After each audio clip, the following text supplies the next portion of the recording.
শুনতে অবিশ্বাস্য হলেও এটাই সত্যি যে দীর্ঘ ৩০ বছর ধরে পচা খেজুর গাছের শিকড় সংগ্রহ করে বিক্রি করে চলে তার জীবন।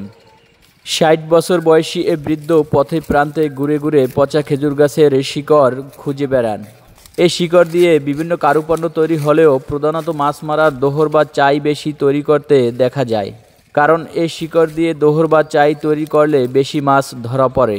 বাংলাদেশে মাত্র ২ জন ব্যক্তি এই পেশায় নিয়োজিত আছেন। একটি পরিপূর্ণ খেজুর গাছের গোড়া থেকে ১০ থেকে ২০ হাজার টাকার শিকড় বিক্রয় করা সম্ভব।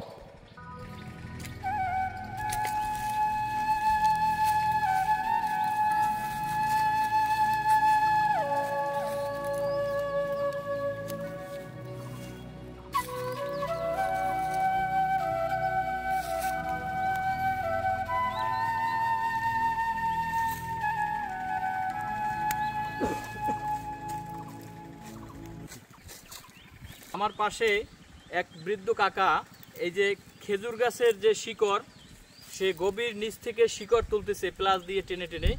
এই দীর্ঘ ২৫ থেকে ৩০ বছর ধরে এই যে শিকড়গুলো দেখতে পাচ্ছেন এই শিকড় সে বিক্রি করে জীবন চলে।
থেকে এভাবে সাইকেলে বেঁধে নিয়ে আসছেন?